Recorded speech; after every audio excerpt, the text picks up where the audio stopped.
땅이 그 위에 자주 내리는 비를 흡수하여 밭가는 자들이 쓰기에 합당한 채소를 내면 하나님께 복을 받고, 만일 가시와 엉겅퀴를 내면 버림을 당하고 저주에 가까워 그 마지막은 불사름이 되리라. 아멘. 자, 오늘은 히브리서 6장 7절로 8절까지 보도록 합니다. 자, 오늘 본문은 창세기 3장을 생각나게 합니다. 창세기 3장에서 아담과 그 아내가 하나님의 말씀에 불순종하여 죄가 들어온 이후에 하나님께서 아담과 그 아내에게 하신 말씀, 곧 창세기 3장 17절로 19절 봅니다. 창세기 3장 17절로 19절 말씀. 자, 아담에게 이르시되 내가 내 아내의 말을 듣고 내가 내게 먹지 말라 한 나무의 열매를 먹었은즉 땅은 너로 말미암아 저주를 받고 너는 내 평생에 수고하여야 그 소산을 먹으리라. 18절로 땅이 내게 가시덤불과 엉겅퀴를 낼 것이라. 내가 먹을 것은 밭의 채소인즉. 19절로 내가 흙으로 돌아갈 때까지 얼굴에 땀을 흘려야 먹을 것을 먹으리니 내가 그것에서 취함을 입었음이라. 너는 흙이니 흙으로 돌아갈 것이니라 하시니라. 아멘. 아담과 그 아내가 하나님의 말씀에 불순종하는 결과 아담 안에서 태어난 모든 사람은 아담과 그 아내는 말할 것도 없고 얼굴에 땀을 흘려야 밭의 채소를 먹을 수 있다라고 하신 말씀을 우리가 창세기 3장을 통해서 볼 수 있습니다. 오늘 히브리서 6장 7절로 8절 말씀도 땅이 그 위에 자주 내리는 비를 흡수하여 밭가는 자들이 쓰기에 합당한 채소를 내면 하나님께 복을 받고, 만일 가시와 엉겅퀴를 내면 버림을 당하고 저주에 가까워 그 마지막은 불사름이 되리라. 아멘. 이렇게 히브리 기자는 말을 하고 있습니다. 그래서 우리는 여기에서 하나님의 세상에 대한 생각, 판단이 어떤 것인지를 성경을 통해서 볼 필요가 있습니다. 하나님께서 생각하시는 세상은 마치 부도난 은행과 같다라고 하는 사실을 우리는 명심해야 됩니다. 부도난 은행과 같다. 사람들도 부도난 은행, 저 은행이 부도가 났다고 하면 그 은행에 투자를 하는 것은 상상도 할 수가 없고, 은행에 저축해 놓은 1펜이라도 다 인출을 할 것입니다. 마찬가지로 하나님께서 세상에 대한 생각, 판단도 이어갔습니다. 자, 그러면 하나님께서는 세상을 뭐라고 말씀하시는지를 말씀을 통해서 볼 필요가 있는데, 여러 번 말씀드렸다시피 성경이 말하는 세상은, 코스모스는 크게 세 가지로 분류해서 성경이 기록을 하고 있습니다. 첫 번째가 바로 우주 만물을 말을 합니다. 창세기 1장에서 태초에 하나님이 천지를 창조하시니라 라고 무에서 유를 창조한 우주 만물을 말을 합니다. 두 번째는 하나님의 형상과 모양대로 지음을 받은 사람을 의미를 합니다. 그리고 마지막 세 번째로는, 이 마지막 세 번째가 성경에서 말하는 세상에 가장 많이 쓰여진 호코스모스라고 하는 단어인데, 조직과 체계, 그리고 치장과 장식이라고 하는 뜻을 가진 호코스모스, 곧 세상입니다.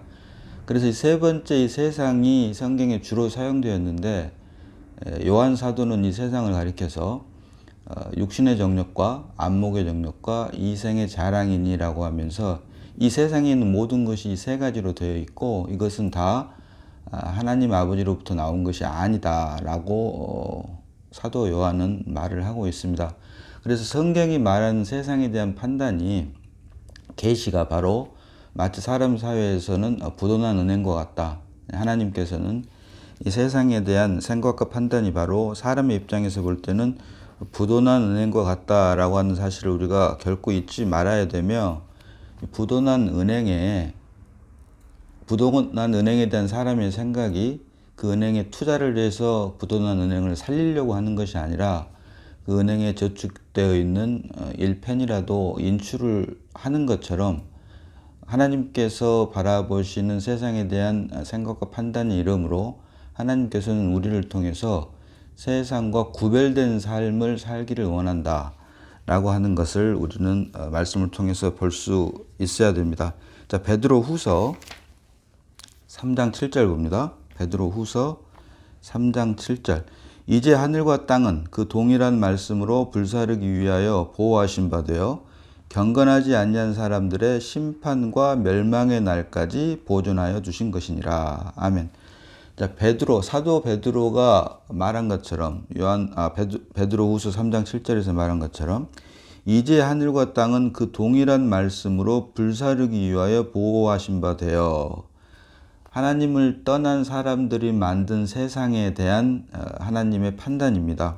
근데 언제까지냐면 이제 하늘과 땅은 즉 우주 만물, 여기서 말하는 하늘과 땅은 우주 만물을 말을 하는 것이 아니라 하나님을 떠난 사람들이 만든 세상을 의미를 하고 있습니다. 물론 문자적으로는 하늘과 땅이니까 우리가 지금 살고 있는 물질 세계를 의미를 한다고도 볼 수가 있습니다. 그것까지 물론 포함하는 말입니다. 그러나 그 이면적인 뜻으로는 이제 하늘과 땅은 그 동일한 말씀으로 불사르기 위하여 보호하신 바 되어 경건하지 아니한 사람들의 심판과 멸망의 날까지 보존하여 두신 것이니라.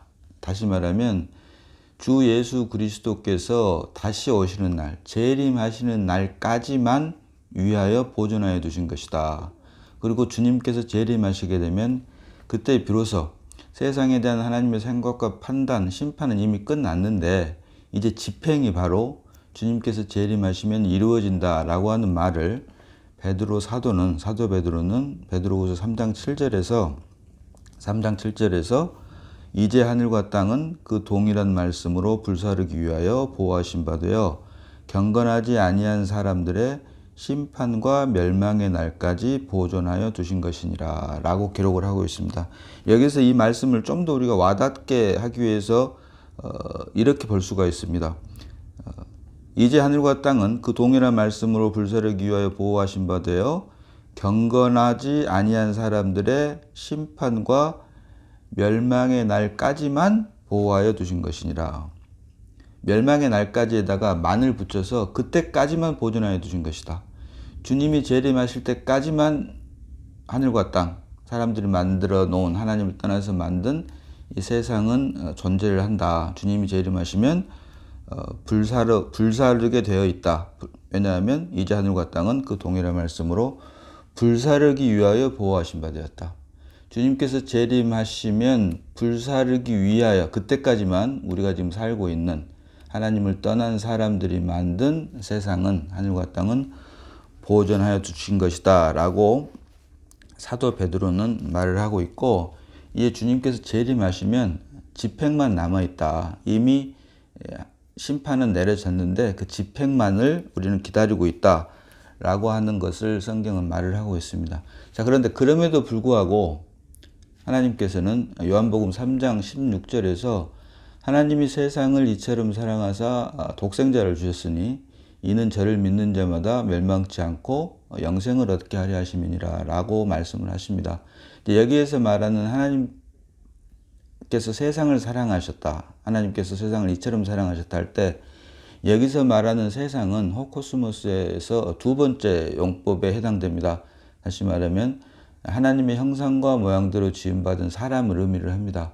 그래서 그럼에도 불구하고 하나님께서는 세상 곧 두 번째 용법인 하나님의 형상과 모양대로 지음받은 사람을 사랑하기 때문에 아들 독생자를 이 땅에 보내서 그를 믿는 자마다 멸망치 않고 영생을 얻게 함으로 심판으로 인한 멸망에서 벗어날 수 있는 기회를 우리에게 주셨다라고 하는 것입니다. 그런데 우리가 여기에서 한 가지 또 볼 수 있어야 되는 것은 그러면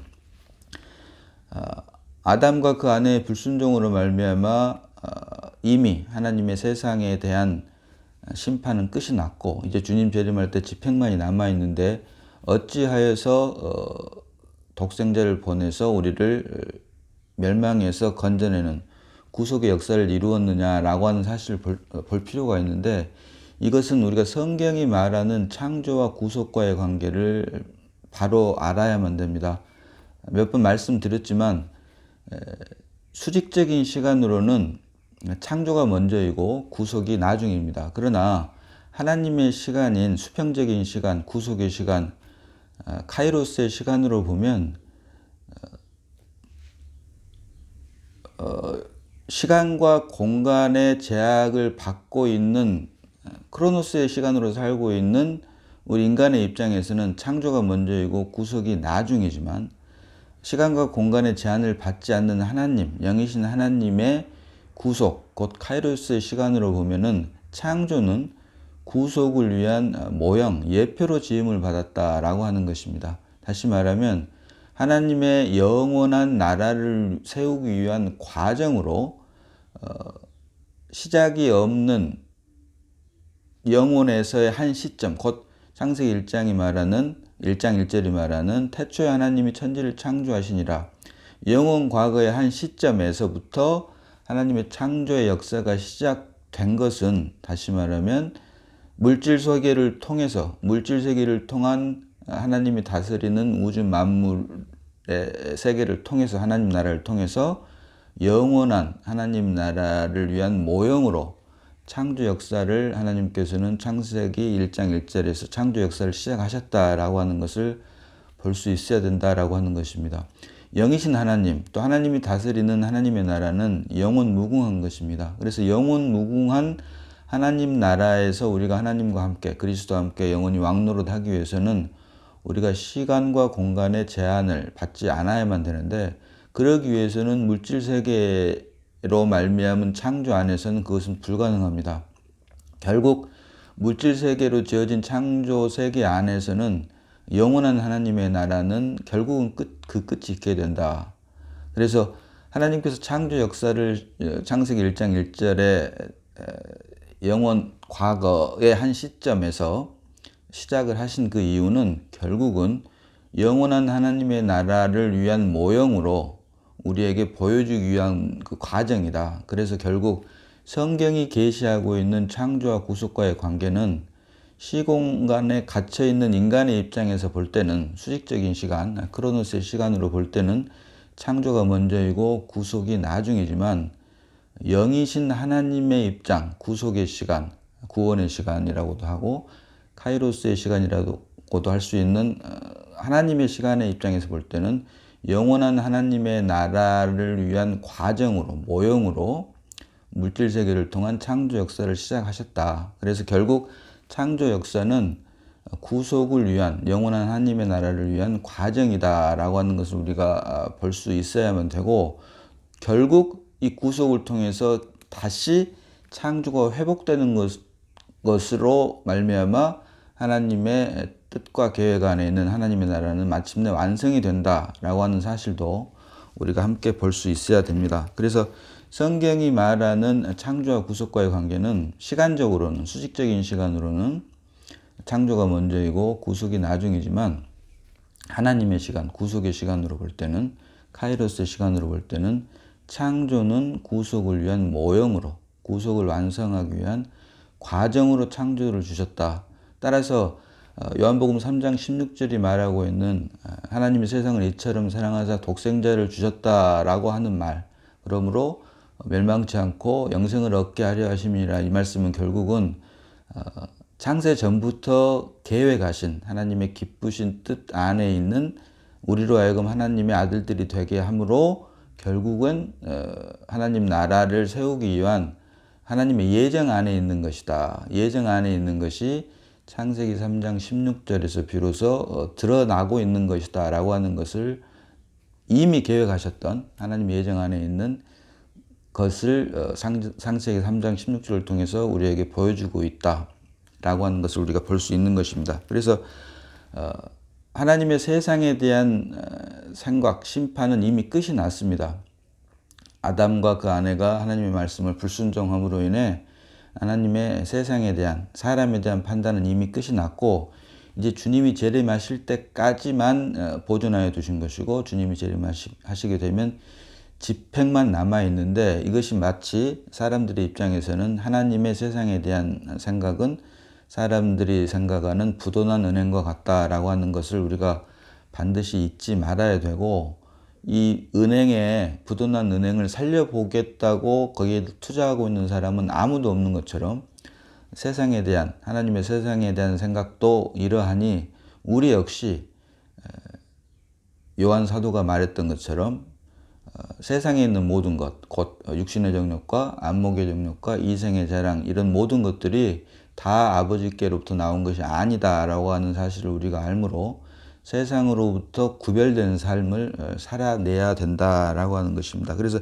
이와 같은 것을 히브리 기자는 히브리서 6장 7절로 7절 8절에서 기록을 하고 있습니다. 7절 보니까 땅이 그 위에 자주 내리는 비를 흡수하여 밭가는 자들이 쓰기에 합당한 채소를 내면 하나님께 복을 받고, 창세기 3장에서도 너희가 먹을 것은 밭의 채소인즉이라고 말씀을 하셨던 것처럼 여기 6장 7절에서도 밭가는 자들이 쓰기에 합당한 채소를 내면 하나님께 복을 받고, 사람의 생각에서도 밭가는 자들, 곧 농부들이 먹기에 합당한 채소를 내야지 복을 받는 것처럼 농부이신 하나님께서도 하나님께서 드시기에 합당한, 다시 말하면 하나님의 기쁨과 만족이 되는 우리의 삶만을 하나님께서는 기뻐 받으신다 라고 하는 것을 히브리서 6장 7절은 기록을 하고 있습니다. 반대로 8절로 만일 가시와 엉겅퀴를 내면 버림을 당하고 저주함에 가까워 그 마지막은 불사름이 되리라. 사도 베드로가 말했던 것처럼 불사르기 위하여 그때까지만 보존하여 둔 것이다 라고 한 것처럼 결국 합당한 채소가 아닌 가시와 엉겅퀴를 내면 결국 마침내 불사름밖에 당할 것이 없다라고 기록을 하고 있는 것입니다. 여기서 말하는 채소와 가시와 엉겅퀴의 구별은 사람들이 생각하는 선과 악의 기준에서 말하는 채소나 가시 엉겅퀴가 아닌 하나님 마음에 합당한 것이다 라고 하는 것을 우리가 반드시 알아야 됩니다. 도덕과 윤리에 기초한 종교 안에서 말하는 착한 행동으로 말미암은 것이 아닌 그 행동을, 착한 행동은 물론이고 그 행동을 누가 했느냐. 여러 번 말씀드리지만 로마서 14장 23절 하반절이 말하는 믿음으로 말미암아 쫓지 아니하는 것이 다 죄니라. 믿음으로 쫓지 아니해도 도덕이나 윤리나 종교 안에서 얼마든지 착한 행실을 할 수가 있습니다. 문제는 성경이 말하는 선은 그 행위의 주체가 누구냐라고 하는 것입니다. 도덕이나 윤리, 종교 안에서 열심을 내서 하는 선악 기준, 선과 악의 기준에 의한 선이냐, 아니면 생명나무로 말미암은 생명의 기준, 곧 내가 아닌 그리스도로 말미암은 행함이냐라고 하는 것입니다. 아무리 좋은 것도 그것이 나로 말미암은 것이면 그것이 선이 아니고 악, 곧 죄일 뿐이고, 사람의 눈으로는 그렇지 않게 보인다고 할지라도 여러 번 말씀드렸다시피 아브라함이 아들 이삭을 바치는 행위를 그 행위로만 보면 아버지가 아들을 갖다 바치는데 그게 어떻게 좋은 것이라고 할 수가 있으며, 기생 라합이 자기 나라를 배반하는 행위가 그 행위로만 보면 그 어떻게 그것을 좋은 행위라고 할 수 있겠습니까? 그러나 그 행위의 그 근저에는 예수 그리스도로 말미암아 하나님의 역사하심이 있었기 때문에 그 사람의 눈으로 볼 때는 비록 그것이 좋지 않게 보인다고 할지라도 하나님께서는 그의 행위가 행함으로 비춰져서 야고보 사도는 아브라함과 기생 라합의 행위를 믿음으로만이 아닌 행함으로 그 믿음이 온전케 된다라고 하면서 아브라함과 기생 라합을 예로 들었던 것입니다. 결국 성경이 말하는 선은 선악의 기준으로 보는 옳고 그름이 아닌 그 행위의 근본이 누구냐, 누구로 말미암은 것이냐, 나로 말미암은 것이냐, 아니면 그리스도로 말미암은 것이냐라고 하는 것만을 본다. 그래서 아담 안에서 태어난 사람, 곧 나로 말미암은, 자아로 말미암은 것은 그 어떤 것도 오늘 본문이 말하고 있는 합당한 채소가 될 수가 없고, 오직 그리스도 안으로 옮겨서 그리스도로 말미암은 것만이 하나님께서는 합당한 채소로 여기신다. 그리고 그렇지 않은 것은 모두가 다, 그리스도로 말미암지 않은 것은 모두가 다 가시와 엉겅퀴만 될 뿐이고 마침내 불사르게만 되어 있다 라고 하는 것을 우리가 말씀을 통해서 반드시 알고 있어야 됩니다. 성경이 말하는 선, 옳음, 의는 행위의 어떤 사람의 열심의 정도 도덕과 윤리나 종교의 기준이 아닌 그 행함의 주체가 누구냐라고 하는, 즉 내가 아닌 오직 내 안에 새롭게 출생한 그리스도로 말미암은 것만이 하나님께 합당한 채소가 되고, 이것을 하나님께서는 기뻐 받으시고, 이렇게 내가 아닌 그리스도로 말미암은 삶만을 하나님께서는 기뻐 받으시는 예배가 된다. 그리고 그렇게 사는 사람들이 모임이 바로 성경이 말하는 실제적인 교회의 참 모습이다라고 하는 사실을 우리는 잊지 말아야 될 것입니다. 오늘은 여기까지 보도록 합니다. 기도하겠습니다. 자, 아버지 하나님, 은혜를 감사합니다. 말씀을 통해서 바가는 자들에게 합당한 채소를 내야지만이 복을 받는 것처럼 하나님께서도 사람으로 말미암은 선과 악이 아닌 오직 우리 안에 새롭게 출생한 그리스도로 말미암은 행함만이, 삶만이 하나님께 합당한 채소가 되므로 우리가 복을 받고 마침내 하나님 나라의 구성원, 하나님 나라의 자녀들이 다 될 수 있음을 말씀을 통해서 보게 하시니 감사를 드립니다. 우리에게 주신 말씀이 실제가, 성령으로 말미암아 실제가 됨으로 오직 하나님의 기쁨과 하나님만의 기쁨과 만족이 되는 우리 모두가 다 될 수 있도록 주님 역사하여 주시옵소서. 우리를 구원하신 예수님 이름으로 감사하며 기도드리옵나이다. 아멘.